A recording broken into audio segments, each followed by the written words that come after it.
Mga kababayan, eto na, pasok! Tanggap ito pong utos ng RTC at na-inspeksyon na rin ho ba yung kulungan sa Quezon City Jail kung saan ipinalilipat po sina Pastor Apollo Kibuloy at iba pa niyang kasama? Opo ma'am, ngayong araw po din namin natanggap itong court order ng commitment dito sa BJMP Quezon City Jail. At ngayong araw pinagutos din po ng Chief BJMP na mag-inspect. Nakita nyo yan? Sige Buloy, oh! Sige Buloy, mga kababayan. Ha? Nahihiya ngayon, nahihiya. Oh. Ikabain na sarili na. Kita nyo, mga kababayan? Pati sarili niya, ikinahihiya niya. Kita nyo? Takip-takip ang mga muka. Nakakahiya yan, mga kababayan, no? Balak! Manana. Di ba, mga kababayan? Pagka nag-ano to nagpipreach ba? Di ba? Ganun niya mag-ano Bala kayo! Sabi niya, di ba? Bala kayo, amin na po! Sabi Di ba? Di ba gano'n niya mag-ano ng orasyon niya? Gano'n Hala po, bala kayo, amin na po, ti kwartayo, bintadyo! Kunana, aming kwartayo, kay talyo, maming kinyako! Gano'n. Di ba? Ayun, binigay lahat yung pera. Ganon. Bullshit. Di ba, mga kababayan? Ganon Ganon manalangin si Kibuloy Napanood nyo ba yon? Alangan naman hindi nyo napanood yun. Di ba? Bagay ba? Pwede, no? Palitan ko kaya si Kibuloy. Substitute, oo. Sabihin ko sa lahat, Kibuloy, appoint mo na ako, kapalit mo. Kaya ko naman yung ginagawa mo. Yung yung ganyan-ganyan lang, Ala, pagbabala kayo amin! Bala namin! Di ba? Pupudno mo, babalada amin. Sige na, ito na. Kibuloy, ano na, bakit? Lilipat ka na ng hawla. Hindi ba pwedeng Bartolina? Tuloy! Dito sa BJMP Quezon City Jail. At ngayong araw pinagutos din po ng Chief BJMP na mag-inspect at check ng seldang paglalagayan niya. At sinisigurado ko din po ng aming Chief BJMP na dapat... Kita nyo. Ano na, tignan mo, na masama. Eto, wala ba kayong napansin kay Kibuloy, mga kababayan? Wala ba kayong napansin kay Kibuloy? Tanong ko lang wala ba kayong napansin? Ang laki ng tiyan ni Kibuloy. Parang ang laki ng tiyan ni Kibuloy dito. Di ba no? Ayan laki ng tiyan Nagbuti matatan. Wala na bang exercise? Wala nang youth exercise. Grabe laki ng tiyan Patay. Kung ano ang ordinaryong PDL na selda nila, ayun din ang paglalagyan niya. Yun! Parang gusto kong dalawin. Marami tayong kaibigan dyan Arnold Lopez, gusto mong dalawin? Dalawin nga natin. Marami tayong kaibigan dyan sa QC. Sabihin ko, brother, gusto kong makita si Kibuloy. Pwede ba? Magpapa-picture lang ba ako? O kaya pwede bang mag-live na rin? Papanggap ako. Pastor Kibuloy, oo. Sabihin ko, taga-suporta mo ko. Kaya ko yung ginagawa mo. Sample! Siyempre, sige sasabihin talaga ba? Sample nga? Hala, bala ka! Padpadam dagiti kadwam nga balla. Okay na, di ba? Okay na, Daisy's Kitchen. So ngayon, marami. Dali nga. Nasaan ba yung cellphone ko? Try ko nga tawagan. Ay naku, baka madali tayo. Baka bawal. Mapahamak pa yung kaibigan natin. Sige, tuloy na natin to. Sa ngayon po, nakahanda naman po kami. Andito po kami. Kung ano pa man po kung matatransfer po ngayong araw. Sige, Buloy. Ayan na. Maliwanag na. Diyos ko, Kibuloy. Tumaba ang muka mo. Tumaba ang muka. Hindi na kasi makapag-jogging. Hindi makapag-basketball. Kung sinabi nyo po kung ano man yung pagkukulungan ng mga iba, yung mga kulungan, ginagamit na kulungan ng iba pa, ay ganun din ang mangyayari kay Pastor Apollo Kibuloy. Ang saklap nito mga kababayan. Biro nyo si Kibuloy, makukulong kasama ni Dagol at ni Peryong. Walang favoritism, walang pa-special, walang ganun. Siopaw lang ang may special. At wala ring bola-bola. Siopaw lang ang may bola-bola. Hindi mabubula ni Kibuloy yung mga nandiyan dyan. Ano sasabihin niya? Ano? Ipipray over ko kayo, mga kapatid. Mga pag-aari kong kaluluwa. Maniwala kayo sa akin, mga anak. Kasi siya daw yung di ba? Mga anak, sumunod kayo sa akin. Dahil pag hindi kayo sumunod, kayo'y mapapahamak. Ganyan si Kibuloy Di ba? Bubulahin niya yun. Kaya mula ngayon, malalaman nyo na ang totoo. Ako ang daan. Ako ang katotohanan. Ako ang daan dahil ako ang daan patungo dito sa kulungan. Ako ang katotohanan. Ako ang katotohanan na walang sinisino ang ating saligang batas. Kita nyo? Isip. Sasabihin ng mga kulong, mga nakakulong doon sila, Peryong, anong pinagsasabi mo? Hala, sige doon! Hubad! Sasabihin naman ni Kibuloy, wait lang. Joke ko lang yon. Pwede ba ako maligo? Sige, maligo! Pwede mag-request, mahilig mag-request si Kibuloy Di ba mga kababayan? Ang hilig mag-request niyan. Ano request niyan? Pwede, pengi ako ng Palmolive shampoo. Yung lavender, tignan si Kibuloy na yan. Ngayon, Kibuloy, ipa-stop mo nga yan. Sabihin mo, stop. Baka sasabihin ni Kibuloy, stop, please, stop, please. Please, stop na. Masakit na. Magmamakawa na mag-stop. Tapos, siyempre pag na-stop nga naman, sabi ko sa inyo napapa-stop ko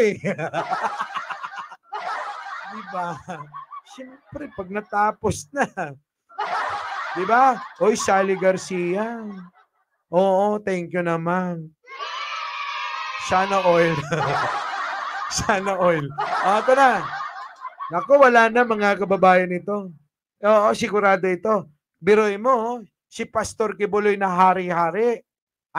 Mga kababayan, hari-hari yan. Ang higaan yan, alam nyo ba? Bulak. Ang kisame niyan, ulap. Ang dingding niyan, kung alam nyo, tubig. Tubig, gumaganon, humaharang. Ang pinto ng kwarto niyan, ginto.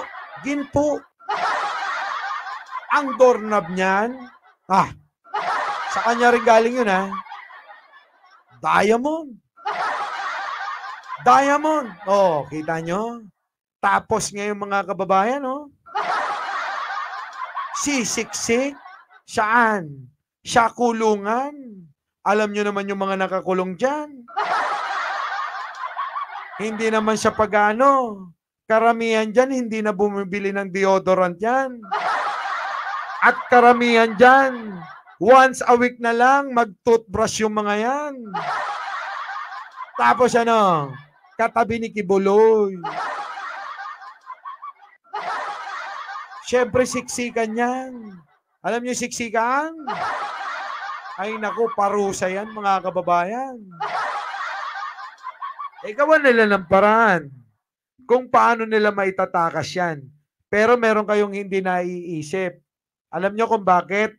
Sa pagkakakulong ni Kibuloy, hindi lang tayo ang masaya. Naniniwala ba kayo? Sa pagkakakulong ni Kibuloy, hindi lang taong bayan ang masaya at hindi lang ang gobyerno ang masaya. Bakit kanyo? Yung mga alipores ni Kibuloy, tuwang-tuwa ngayon yan. Bakit? Masusolo na nila yung mga ari-arian ni Kibuloy. Siyempre, mauna na dyan sino? Si Digong ninyo. Kaya minsan, alam nyo, naiisip ko, baka si Digong mismo, yung alin? Oo, sa'yo na ay Chang yung cup. Oo, lalabang ko muna. Kailan ka ba uwi? Eto na. Baka mamaya si Digong mismo ang nagchucho para masolo ni Digong ang lahat ng mga ari-arian na na nakapangalan kay Kibuloy. Nakapangalan. Hindi ko naman sasabing pag-aari ni Kibuloy. Kaya pala nanahimik si Digong, hindi nyo kasi napapansin. Hindi nyo napapansin. Masyadong malalim si Digong. Sa tagal ng panahon na pinaghirapan niyang ipunin kung ano man yung mga nakalagay dyan. Abay baka naman. Siyempre hindi basta-basta papayag yan. Ngayon, abangan ninyo. Alam nyo kung ano abangan ninyo, mga kababayan? Abangan ninyo na si Kibuloy, yung mga tauhan niyang naiwan dyan, na magpipiling tagapagmana, yang mga lahat ng yan na mga nandiyan dyan, abangan ninyo, sila mag-aaway-away dahil sa mga naiwan. Alien? Alien, syempre. Alien yun. Aba, may kilala kong kayo. Hoy! Diba? Sige, tuloy na natin. Karoni Channel, Boss Mike, yung sombrero ni Kibbs, meron nakasulat na Agila. Parehong ni Senior Agila. Magtropa nga sila. Tinapik ko na yan kanina o kagabi yata. Si Kibuloy at saka Senior Agila magtropa. Tingnan mo sila. Parehas sila ng parehas sila ng kinasadlakan. 'Di ba? Si Senior Agila, ng gahasa ng minor de edad, ng paghahasa ng minor de edad. Eto si Kibuloy, lintik na yan. Sagana. Saganang sagana sa minor de edad. Kita mo, Mami Tash, sagana si Kibuloy, napakarami eh. Siguro itong si Kibuloy, nag-aantay lang ito ng Hindi hihinto ito, mga kababayan. Si Kibuloy, hindi hihinto yan. Hanggat hindi nakakatagpo ng pahalang na kep-kep. Alam niyo yun? Pag nakatagpo na yan, ng nakapahalang na kep-kep, titigil na yan. Kaso hindi. Hindi titigil. Oo. Wala pang